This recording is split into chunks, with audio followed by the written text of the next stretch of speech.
गया जिले टिकारी विधानसभा क्षेत्र में हम सेक्युलर प्रत्याशी व मौजूदा विधायक अनिल कुमार पर हुए हमले को लेकर राजनीतिक हलचल तेज हो गई है। गुरुवार को महागठबंधन के जिला नेताओं ने संयुक्त रूप से प्रेस वार्ता कर इस घटना की कड़ी निंदा की। नेताओं ने कहा कि कुछ लोग इस हमले को जातीय रंग देकर राजनीतिक फायदा उठाने की कोशिश कर रहे हैं, जिसे जनता कभी स्वीकार नहीं करेगी। प्रेस वार्ता में राजद नेता अशोक आजाद, पूर्व विधायक शिववचन यादव, कांग्रेस जिलाध्यक्ष संतोष कुशवाहा सहित कई नेता मौजूद रहे। सभी ने एक सुर में कहा कि इस मामले को तोड़ मरोड़ कर पेश किया जा रहा है और निर्दोष लोगों को फंसाने की साजिश हो रही है। नेताओं ने कहा कि टिकारी के दिघोरा गांव की घटना को जानबूझकर राजनीतिक रूप दिया जा रहा है। उन्होंने कहा कि ग्रामीणों द्वारा विधायक से कहा गया, आप पैदल चलकर गांव का निरीक्षण करें, जिसके बाद हल्की बहस हुई। इस दौरान उनके बॉडीगार्ड द्वारा फायरिंग की गई, जिससे लोग आक्रोश में आ गए, जबकि मामला केवल गांव के लोगों की नाराजगी से जुड़ा था। महागठबंधन नेताओं ने प्रशासन से निष्पक्ष जांच की मांग करते हुए कहा कि किसी भी दल या व्यक्ति को झूठे आरोप में न फंसाया जाए। कल टिकारी विधानसभा के अंतर्गत जो दिघोरा ग्राम में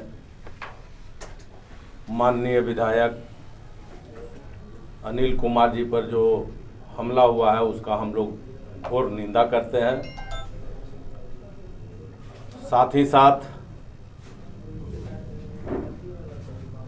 जितना भी आप लोग आज टीवी पर चाहे मोबाइल पे देख रहे हैं, वो अंतिम क्षण का आपको दिखाया जा रहा है। उसकी हकीकत क्या है, हम आप लोग से कहना चाहेंगे कि उस गांव में जाके आप उसकी हकीकत को पता लगा के पूरे समाज और पूरे देश को इस बात को बताएं।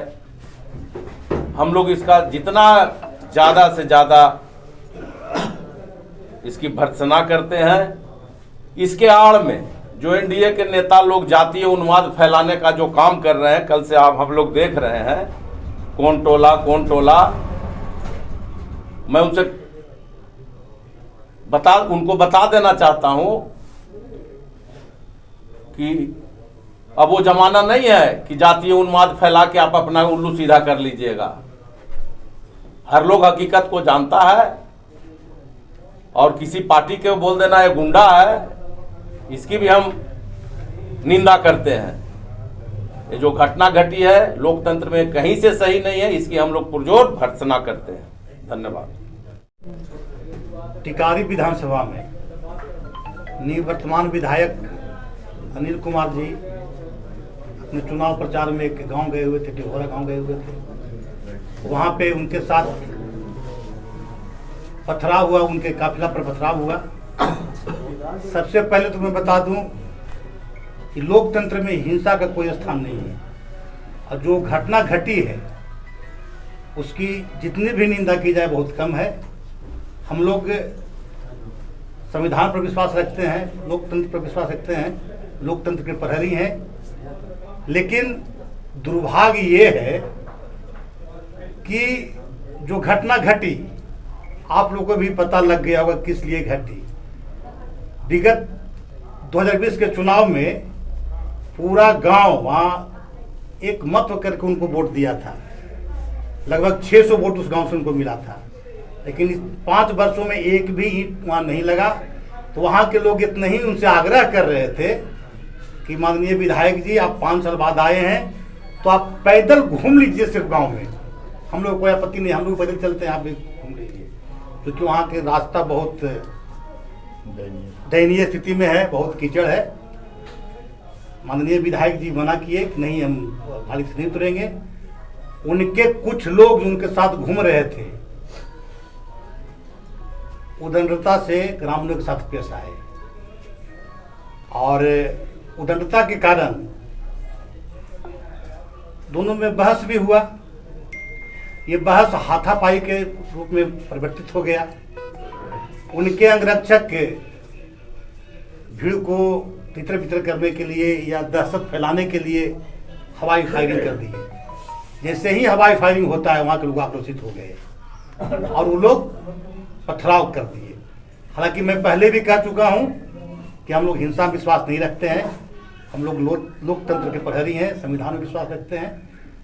ये घटना उचित नहीं है, लेकिन अफसोस इस बात की है कि उस घटना को ये लोग राजनीतिक रंग देने लगे हैं। अब आप लोग भी सुनेंगे, आप ही लोग के चैनल के माध्यम से हम भी सुने हैं कि राजद के लोग, ये राजद के लोग किए हैं, राजद के गुंडे ने ये घटना को अंजाम दिया है। तो ये कहाँ तक सही है? कोई भी प्रतिनिधि से जनता अगर अपनी मांग रखती है, मांग करने का तरीका भले ही गलत हो, लेकिन उसको राजनीतिक रंग देना ये दुर्भाग्य है। और ये लोग, एनडीए के लोग, अपने हार से भयभीत होकर के राजनीतिक रंग दे रहे हैं। मैं उन लोगों से यही कहता हूं कि जो घटना घटी है उस पर आप आत्मचिंतन मंथन कीजिए, ऐसा घटना क्यों घटी, पुनरावृत्ति न हो। और झूठा किसी दल को, किसी नेता को बदनाम मत कीजिए। जनता सब जानती है, पूरा टिकारी क्षेत्र के लोग जानते हैं कि घटना क्यों घटी है। आप अगर नाजायज फायदा उठाना चाहते हैं तो आपको कोई फायदा मिलने वाला नहीं।